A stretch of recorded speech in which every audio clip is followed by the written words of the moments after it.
Assalamualaikum warahmatullahi wabarakatuh. Bismillahirrahmanirrahim. Tabarakalladzi nazzalal furqana ala 'abdihi liyakuna lil 'alamin nadhira. Allahumma shalli wa sallim ala sayyidina Maulana Muhammad wa ala alihi wa sahbihi asma'in. Amma ba'du. Semua pengurus PBNU yang saya hormati, semua habaib, semua ulama yang saya hormati, wabil khusus Kiai Haji Abdul Manan, Ketua Lembaga Dakwah PBNU, yang meskipun mondoknya hanya 3 bulan ini sebetulnya problem, sehingga saya kesini ini sebetulnya tidak pernah merasa ibadah. Ini bukan dakwah, ini show dakwah. Jadi yang namanya dakwah itu ya orang-orang di kampung nggak bisa ngaji diajarin ngaji, seperti saya di Jogja, di Rembang. Kalau ini show dakwah, dan ini ada agak kesalahan karena mondoknya hanya 3 bulan. Jadi tidak bisa bedakan mana dakwah, mana show dakwah. Ini jelas show itu. Mungkin yang benar-benar dakwah yang sekarang sedang bikin masjid di pedalaman Kalimantan, pedalaman Sulawesi, atau saudara-saudara kita yang di Korea, saya kemarin di Korea, itu dakwah betul. Kalau ini agak-agak tontonan. Ya tapi masih bagus lah, melihat wajahnya habib ulama itu ibadah.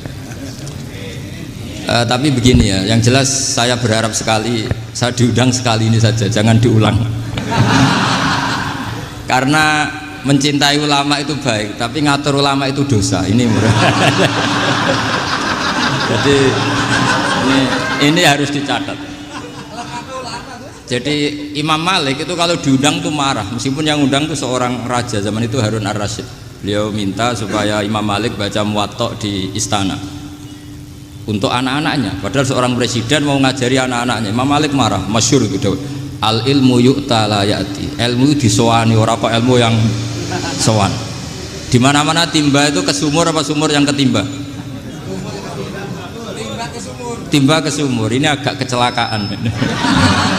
Pakai air pump. air pump katanya. Sudah banyak air. Sehingga saya kata orang banyak itu di SK-kan PBNU, tapi itu tidak pernah saya pikir. Karena saya melakukan kebaikan itu sebelum dapat SK. Saya ngajar sebelum dapat SK, saya dakwah di mana-mana sebelum dapat apa? SK saya langsung minallahi ta'ala, dari Allah Ta'ala. Jadi kalau PBNU niatnya ikrar bahwa orang yang sudah manfaat diangkat, itu saya terima. Tapi kalau merasa ngangkat saya, tak lawan di pengadilan itu. Karena saya sudah jadi kiai sebelum diangkat PBNU. Ya ini saksikan ya para muhibin saya. Jadi kalau SK itu ikrar, ngakui kalau Gus Bak manfaat, saya terima. Kan hanya ikrar saja, Pak. Tapi kalau merasa ngangkat dari bawah ke atas itu tak lawan sampai apa? Pengadilan, sampai di akhirat. Tersangkanya ya yang sedang jabat sekarang itu. Tapi saya yakin enggak, Kiai Miftahul Ahyar itu orang alim karena alumni Sidogiri dan menantunya Syekh Duki. Di antara gurunya itu pernah mbah mertua saya, karena istri saya orang Sidogiri.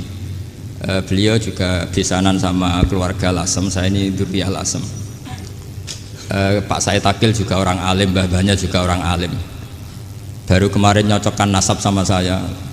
Buyut-buyutnya beliau itu adik buyut saya, pernah cocokkan sama saya. Gus, saya sama saya tua mana? Tua saya, buyut kamu adik buyut saya, kata saya gitu. Tapi saya tetap hormat sama beliau karena ya pernah sepuh umurnya setidaknya. Jadi saya ulang lagi, ngaji seperti ini itu sebetulnya lebih ke show, pertunjukan. Supaya pertunjukan ini tidak dosa, saya isi ngaji betulan. Tapi jangan diulang. Karena biasa ngaji rutin. Saya di Jogja tafsir Jalalain sudah juz 23. Pernah khatam hikam. Sekarang Nashihul Ibad separuh. Saya ngaji di Sidogiri Itkon, di Sarang Balaghatul Quran, di Hajen Lubul Usul, tapi sarahnya yang Thariqatul Husul, sarahnya Mbah Sahal Mahfud. Jadi baru di sini ngaji bersaing sama orang yang mondok berapa? 3 bulan. Ini masalah. Masalah. Nggak boleh mondok itu harus buat tulis zaman. Tapi ya tidak apa-apa, mungkin laduni ya. Jadi kalau mondok cepet itu kemungkinannya apa? Laduni. Begini, tapi saya tertarik apa yang dikatakan Kiai Haji Abdul Manan tadi menyangkut kalimat tauhid. Saya ngaji di mana-mana bilang, kalau ngaji itu yang tahqiq itu detail. Detail itu bahasa Arabnya tahqiq. Jadi kita misalnya berpikir secara jernih, orang yang kafir 70 tahun itu pasti menjadi muslim karena melafadzkan la ilaha illallah. Dan itu bi ijma'il ulama. Semua ulama mengatakan demikian. Saya ulang lagi, itu bi ijma'il ulama. Karena mansus di Quran ada ayat kulil ladina kafaru iyantahu yughfar lahum ma qad salaf.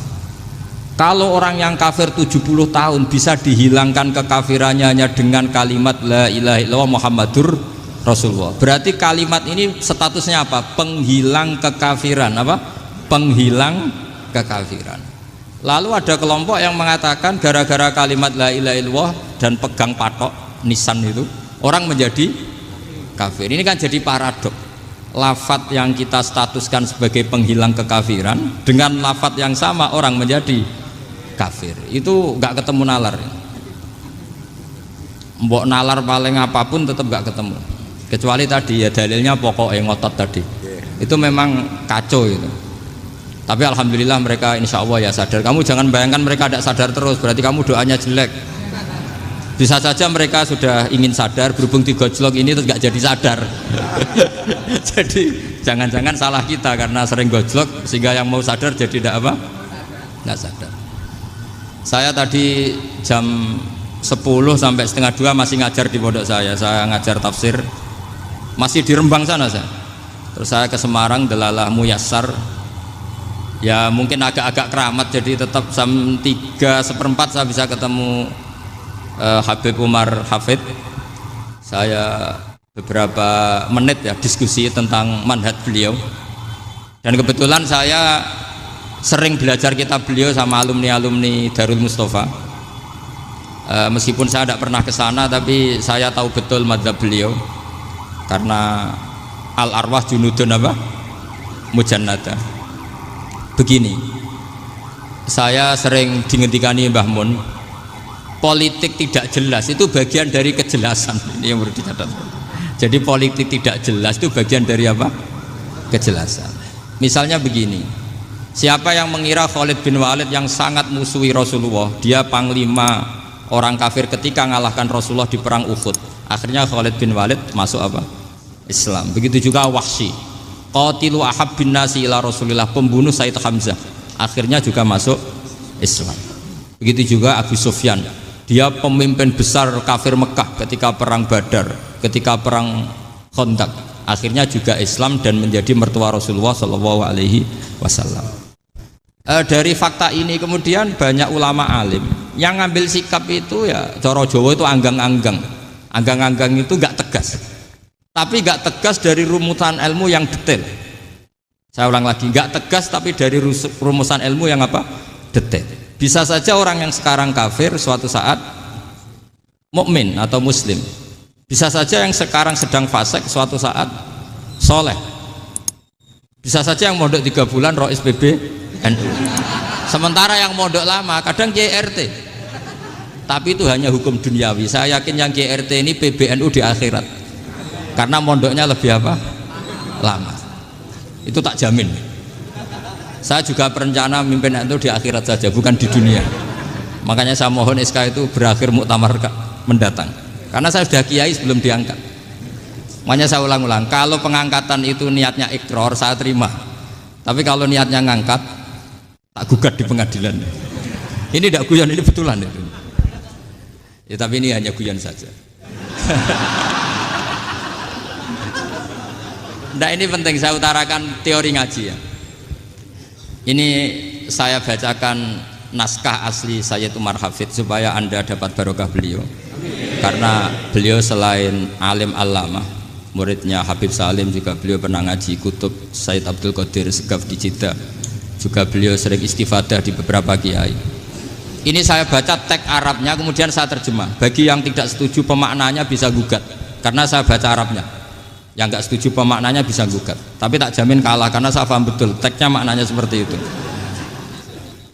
Logikanya tadi ya, ketika Rasulullah ngambil sikap tegas kepada Qatilu Hamzah yaitu Wahsy, dan ketika Rasulullah ngambil sikap tegas pada orang-orang yang mengalahkan beliau di perang Uhud, kaifa yuflihu qaumun fa'alu bi anbiya'ihim hakadha, bagaimana mereka jadi orang benar atau orang yang dapat kebahagiaan kalau mereka perlakuannya seperti Nabi seperti ini, yaitu Nabi sujja wajhuh masyhur wa kusirat ruba, yaitu Nabi itu wajahnya terluka, gigi serinya tanggal.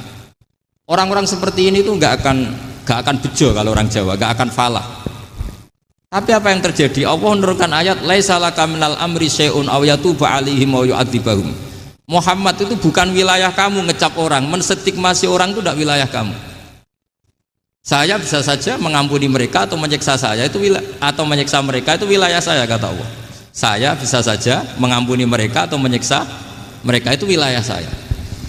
Sehingga akhirnya apa? Rasulullah tidak ngambil sikap yang mungkin orang lain mengatakan itu tidak tegas. Tapi itu kearifan.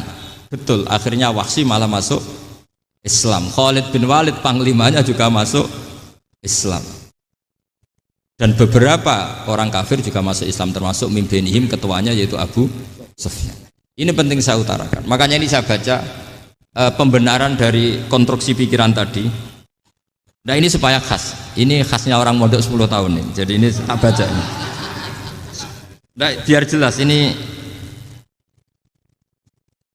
nanti tagnya persis ya, tidak saya rubah. Ini di kitabnya Habib Umar Hafid, namanya itu Taujihun Nabi Limardoti Bari. Kalau diterjemah ya mengarahkan orang yang sadar. Nabi itu orang yang sadar. Ya sampai ini termasuk orang yang sadar. Limardoti Robbi, menuju mendapat ridho Tuhan atau Allah Subhanahu wa Ta'ala. Saya baca tagnya ini di halaman 179. Ini tidak ada yang saya rubah, tidak saya kurangi. Bismillahirrahmanirrahim. Fala budda an nuwattina qulubana ala annana khadamatu ahli hadzal qaul wa yattali Allah min qulubina annana na'taqidu imkaniyata ayyasfa fi ahadina yaumal qiyamati man huwal ana kafirun yuslimu faya'lu sya'nu indal haqqi fayakunu sababan li khalasika fil qiyamah yumkinu dzalik. Jadi kita para dai, para kiai itu adalah khodamatu hadal kaun. Kita ini adalah pelayan alam raya ini yang selalu berharap alam ini akan lebih baik. Orang yang sekarang sedang kafir bisa saja nanti yang nyafaati kamu di akhirat, yaitu mereka masuk Islam lalu Islamnya lebih serius, akhirnya punya hak syafaat. Sementara kamu Islam mulai kecil tapi biasa-biasa saja seperti ini, mulai dulu ngaji terus sama Ki Abdul Manan, nggak pernah yang ngisi ngaji, itu artinya nggak ada perkembangan. Makanya saya nggak ingin ngaji lagi karena saya ingin perkembangan Anda nanti tukang mengisi, bukan yang diisi. Kalau saya nanti ngaji lagi di sini artinya Anda kalau tetap mendengarkan itu tidak ada perkembangan. Pantes saja semulang Gus Bahak sampean sing ngaji. Sekali-kali ada perkembangan, saya ngaji sampean yang mulang, itu bagus itu. Meskipun itu perkembangan yang menyesatkan.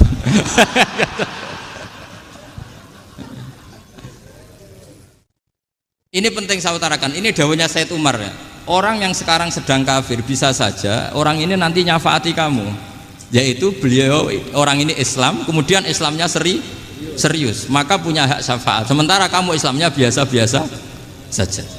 Itu masyhur kayak Sayyidina Umar. Sayyidina Umar Islam di hari itu langsung makomnya makom yang a'la, sehingga mengalahkan yang sudah Islam lebih lama. Karena Islamnya Umar itu menjadi izzatul Islam betul.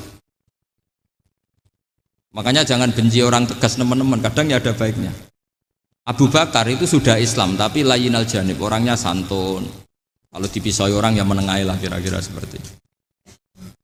Begitu juga Bilal, Ammar, Suhaib. Singkat cerita, Rasulullah itu sering dibully ya, sering disiksa orang-orang kafir. Rasulullah berharap, wah kalau yang Islam gini terus repot. Melihat Umar ini petarung di pasar Uka, dia dapat uang itu kalau tarung, menangan. Kata Rasulullah, kalau ini yang Islam ya bagus. Beliau berdoa, Allahumma aizal Islam bi Umar. Itu kira-kira 2 hari dari doa beliau, Umar masuk Islam. Itu pertama masuk Islam itu orang-orang kafir diparani. Kalau kamu ganggu Rasulullah Muhammad tak bunuh. Semenjak itu orang kafir yang gentenan sembunyi. Sehingga kata para mereka yang Islam, Islam selalu jaya mut aslama Umar, ketika Umar masuk Islam. Itu dalam satu hari Islam itu Rasulullah sudah ngendikan Umar yang Islam sehari ini imannya kalau ditimbang separuh ahli dunia masih unggul sama Islamnya Umar. Nah bisa saja seperti itu.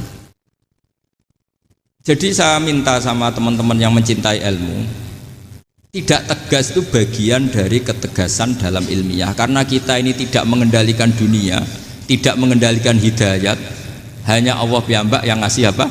Hidayat. Maka sikap kita laisa laka minal amri syai'un aw yatuba alaihim aw yu'adzibahum. Rasulullah yang ahabbul khalqi ilallah saja tidak boleh tegas karena semuanya potensi itu ada. Cuma kita tegas dalam kebenaran saja, tapi nggak perlu tegas dalam mengawal kebenaran. Kenapa demikian? Karena Islam ini agama yang akan dijaga Allah ila yaumil. Yang jaga Islam bukan PBNU, bukan PP Muhammadiyah, bukan kiai. Yang menjaga Islam namun Allah Subhanahu wa ta'ala. Makanya Sayyidina Umar itu kalau disuruh mikir Islam itu nggak mau betul. Masyhur itu dalam tarikh-tarikh. Umar mimpin itu sukses, banyak futuhat. Singkat cerita akhirnya orang tuh kelangenan, wah kalau Umar meninggal kayak apa. Sehingga Abdullah bin Umar setiap jalan-jalan tuh dibully, kalau sekarang dibully. Ya Abdullah bin Umar, bapak kamu itu gimana? Sudah sepuh mau meninggal kok tidak suksesi. Kalau saja ada orang penggembala kemudian meninggalkan kambingnya di hutan, kamu anggap orang yang mudoyik enggak, menyia-nyiakan kambing itu enggak? Ya iya kata Abdullah bin Umar. Apalagi amru hadil umat ini mau ditinggal gelanggang nanti suatu saat Umar meninggal. Mbok yo suksesi supaya jelas. Logika itu diaturkan ke Umar radhiyallahu anhu, ke Sayyidina Umar. Pertama Umar agak tertarik dengan logika itu. Lama-lama beliau marah. Tidak jadi. Saya tetap tidak akan istikhlaf, tidak akan suksesi. Dan saya tidak akan mikir Islam katanya. Islam akan diurus oleh Allah Subhanahu. Terus beliau ngendikan, Islam ini jalan ketika ditinggal Abu Bakar. Bahkan ketika ditinggal ahabbul khalqi ilallah, akramul khalqi indallah, yaitu Rasulullah Muhammad sallallahu alaihi wasallam. Coba Islam dulu dipimpin Abdul Qadir ketua wali, dipimpin Wali Songo, dipimpin orang top-top. Sekarang dipimpin mondok 3 bulan jalan. Karena Islam yang ngatur Allah Subhanahu wa ta'ala. Jadi ini penting. Loh coba ustadz tuh banyak yang nggak bisa ngaji loh. Tapi ya laku ya nggak masalah. Loh saya kemarin di Korea seminggu. Itu TKI jadi khotib, ada yang jadi mufti. Ada yang jadi suriah. Itu ada yang di sana jadi suriah, pulang ke kampung angon kambing lagi. Loh itu teman saya kenal. Suriah Korea. Iya suriah Korea tapi artinya gini, bahkan masjid semua yang di Korea itu didirikan oleh TKI dan TKW. Mereka digerakkan Allah untuk mikir agama, karena agama ini milik Allah. TKI saja mikir. Makanya ini penting, yo dakwah tapi tauhidnya sing kenceng, jangan dakwah kenceng tauhidnya kendor. Itu bahaya betul. Saya ulang lagi ya, ini dawuh Habib Umar. Jadi kata beliau, fala budda an wattina kulubana, kita harus yakin seyakin-yakinnya bahwa semua kemungkinan itu mungkin. Makanya masyhur dalam tarikh ketika kafir Quraisy mau disiksa oleh para malaikat karena mereka sering menyakiti Nabi, kata Nabi gimana? Jangan. Saya berharap kalau bapaknya tidak mukmin, suatu saat anaknya mukmin. Masyhur dalam tarikh. Musuh Nabi besar siapa? Walid bin Mughirah. Punya anak Khalid bin Walid. Abu Lahab punya anak Darrah, itu mukminah yang baik. Abu Jahal punya anak Ikrimah, itu mukmin yang baik. Di Indonesia lebih hebat lagi. Bapaknya ra iso maca Quran, anaknya hafid. Bapaknya utun ratamat SD, anaknya jadi dekan. Di Indonesia banyak orang nggak siapa-siapa, anaknya jadi presiden, anaknya jadi menteri. Artinya jangan karena bapaknya kafir kamu nganggap anak turunnya pasti selalu kafir. Teori itu sudah salah zaman Rasulullah. Yaitu Walid akhirnya punya anak Khalid, Abu Lahab punya anak Darrah. Terus siapa? Abu Jahal punya anak siapa? Ini penting saya utarakan karena dakwah kalau terlalu semangat nanti kalau menghilangkan tauhid bahaya. Tetap innal huda. Uni Soviet kayak apa? Mengkooptasi negara-negara sekelilingnya sampai jadi Zuni. Tapi apa yang terjadi? Uni Soviet yang runtuh, persemakmurannya semua rata-rata jadi negara apa? Islam, kayak Uzbek, kayak Ceknya, kayak apa-apa. Karena agama ini diurus Allah. Sehingga kalau tapi kamu ngitmai agama nggak apa-apa. Makanya istilahnya Habib Umar khodamah itu pelayan, nggak apa-apa. Kita ngitmai agama itu nggak apa-apa. Dengan ngitmai terus mikir nggak apa-apa. Tapi jangan mikir yang merasa kalau kita mati, wah nanti agama ini kukut karena saya mati. Kamu itu siapa? Agama Islam ini tidak pernah dipasrahkan kamu. Diurus oleh Allah Subhanahu wa taala sendiri. Sehingga ketika Wali Songo meninggal, agama ini tambah kuat sampai sekarang. Kecil saya itu kalau pengajian susahnya bukan main, harus izin sana sini. Sekarang setiap pengajian polseknya datang, polresnya datang. Nggak ada intel, nggak ada apa. Padahal kiai dulu sama kiai sekarang itu kira-kira alim mana? Alim kiai dulu. Mbah Hasyim Asy'ari itu ngarang kitab sampai dibaca di Yaman. Saya sering baca juga kitab beliau, Risalatu Ahli Sunnah wal Jamaah. Kiai sekarang mau terjemah aja kadang salah memahami. Tapi ya Islam tetap jalan karena Islam ini dikawal, dijaga oleh Allah Subhanahu wa taala. Maka kalau dalam cerita tarikh sirahnya Ibnu Ishaq itu, tauhid itu penting. Beliau cerita begini. Sayyid Abdullah itu namanya Abdullah bin Abdul Muthalib. Kita tahu kenangannya Rasulullah terbanyak itu bukan dengan Sayyid Abdullah tapi dengan Sayyid Abdul Muthalib, dengan mbahnya. Karena Nabi itu mulai kecil dirawat oleh siapa? Mbahnya. Yaitu yang disebut Nabi ketika 2 bulan kan abahnya sudah meninggal. Ya saya baca ya, pakai bahasa Arab biar jadi bid'ah. Nanti kalau bahasa Indonesia ada bid'ah. Tidak betul tuh. Diba atau berjanji sebenarnya itu kitab sejarah, berhubung dibaca bahasa Arab terus kayak mantra. Terus yang belakang mau nyenggai soleh aleh, sehingga kubu sebelah bilang tuh khurafat dan bid'ah. Coba diterjemah ini, coba nanti saya baca bahasa Arab. Walamma tamma min hamli syahroni ala masyuril aqwalil marwiyatu fiya bil madinati abuhu Abdullah wa kana qad istaza bi akhwalihi bani adi min at-taifatin najariyah wa makatha syahron saqiman yu'anu nasukmahu wasyakwa. Terus di pojok sana bilang soleh aleh. Pasti kubu sebelah yang liwat, wah itu khurafat bid'ah karena dianggap mantra. Padahal artinya coba sampean baca bahasa Indonesia. Ketika hamil Rasulullah umur 2 bulan, abahnya meninggal di kota Abwa. Kota Abwa adalah kota keluarga besar ibunya Sayyid Abdullah. Kebetulan pas ke sana beliau sakit sampai 1 bulan dirawat. Bid'ahnya di mana kalau diterjemah? Wong itu kitab tarikh. Makanya saya nggak tahu yang membidah-bidahkan tiba itu karena tadi. Tapi sampean juga ikut salah karena nyenggai sholawat tantok itu. Jadi makanya saya bilang tadi kalau bahasa Arab bid'ah, kalau sudah terjemah bid'ah karena kelihatan kalau itu hanya kitab tarikh. Loh, coba bid'ahnya di mana? Wa ba'du fa'aqulu wa Muhammad bin Abdullah bin Abdul Muthalib bin Hasyim. Itu kalau diterjemahkan, kamu harus tahu siapa nama Muhammad. Muhammad punya abah siapa? Rasulullah Muhammad Abdullah. Punya abah siapa? Abdul Mut. Punya abah siapa? Hasyim. Coba baca gitu di kubu sebelah. Oh iya. Berhubung baca bahasa Arab. Wa ba'du fa'aqulu wa Muhammad bin Abdullah bin Abdul Muthalib bin Hasyim. Jadi itu hanya salah baca saja. Maksudnya salah yang ngukumi, bukan salah yang baca, salah yang apa? Ngukumi.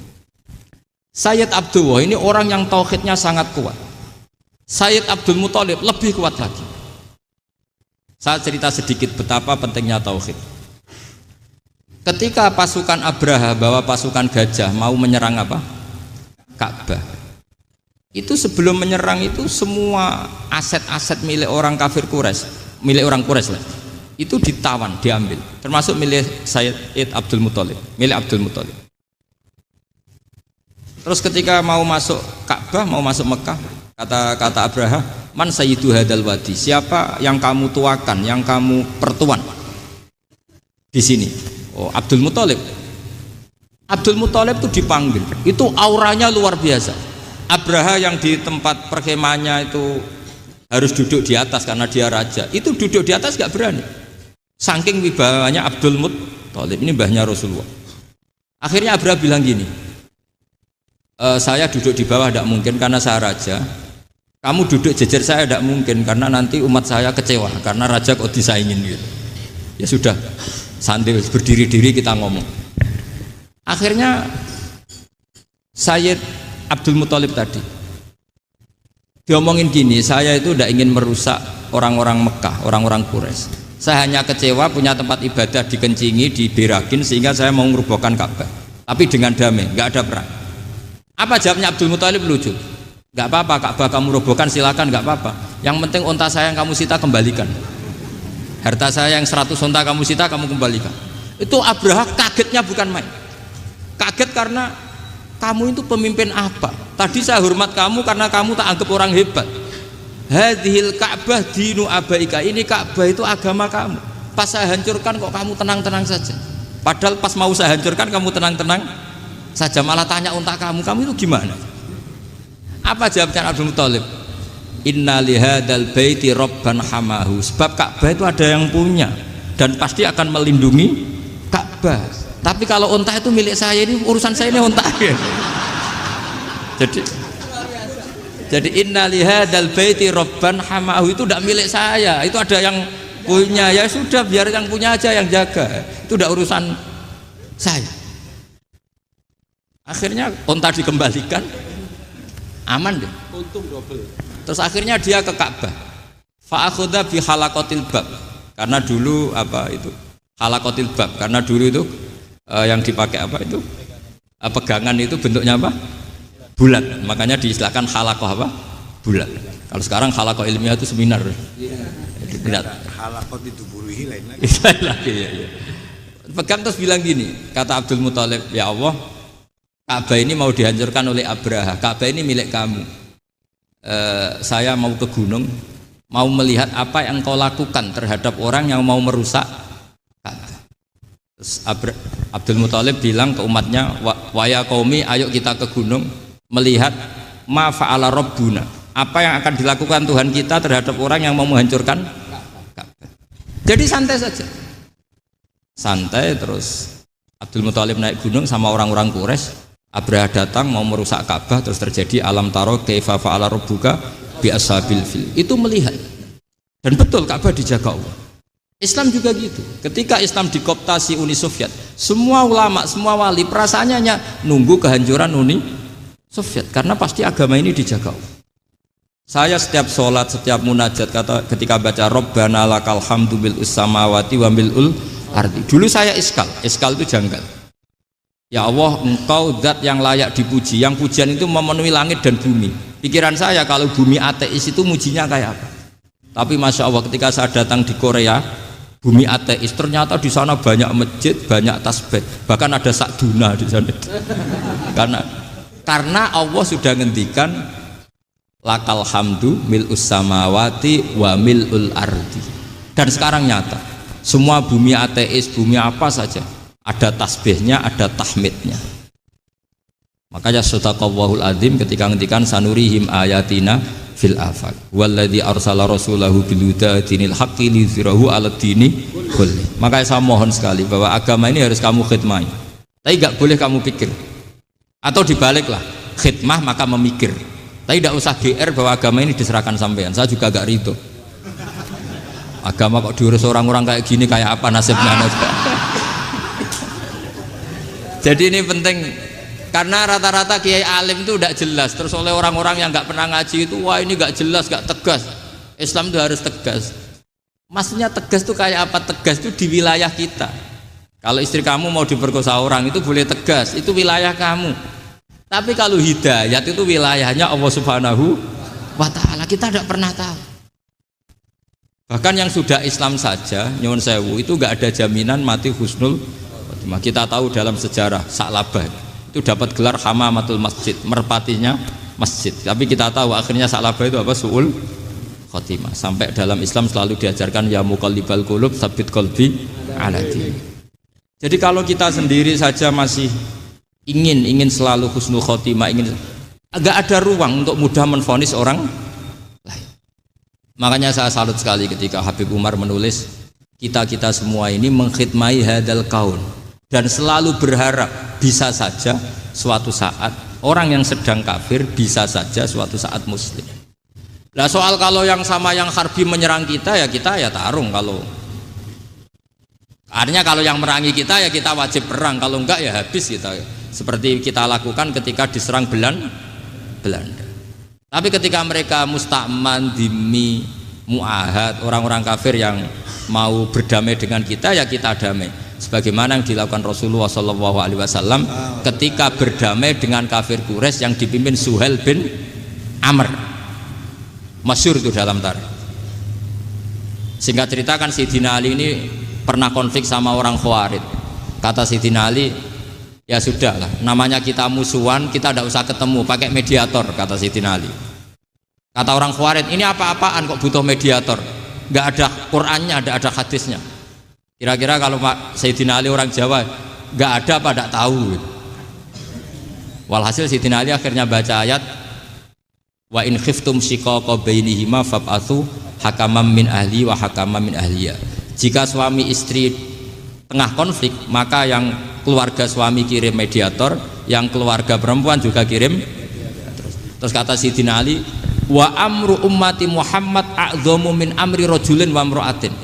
Kalau suami istri saja ketika konflik butuh mediator, apalagi ini kelompok besar pasti lebih butuh mediator. Akhirnya lalu mediatornya siapa? Kata Sayyidina Ali, ya siapa saja yang penting baik. Ditunjuk seseorang, diprotes sama orang Khawarij, ini orang nggak kredibel. Oh, terus Sayyidina Ali marah-marah. Rasulullah itu pernah berdamai dengan orang, bahkan orang itu kafir, yaitu Sulhul Hudaybiyah. Nabi itu berdamai dengan orang yang bernama Suhail bin Amr, ketika itu kafir. Makanya ini menunjukkan bahwa musolahah ma'al kufar itu boleh demi kelangsungan bernegara, berbangsa. Kamu tidak usah meragukan reputasi NU. Ketika dulu kafirnya kafir harbi zaman Belanda, ya Mbah Hasim fatwa apa? Jihad. Jadi jangan kira tidak tegas, kita tegas sekali, justru kita yang punya masa lalu tegas. Tapi kepada siapa dan dalam konteks apa? Paham ya? Terus ini penting sekali untuk dijernihkan. Ini saya baca berikutnya nanti, tidak supaya tahqiq saya syukur sekali, saya tadi sekaligus minta ijazah sama Habib Umar, dan memang saya ngaji ini lama sama teman-teman alumni Yaman, cuma belum pernah ketemu mu'alifnya. Tadi saya ketemu minta ijazah itu dan beliau senang sekali, bahkan sempat bikin tulisan di kitab saya ini. Sama tidak perlu baca, karena kalau bisa ya biasa, kalau tidak bisa malu ya sudah, tidak usah baca sudah. Terus ini kata beliau, ini masih saya teruskan. Nahnu min hadhil intilaqah naktasibu thabatana wa quwwata yaqinina wa illa fa fil ardi mu'aridun wa muntaqidun wa mukhalifun min akhyarin wa asyrarin sholihin wa fasikin muslimin wa kuffar.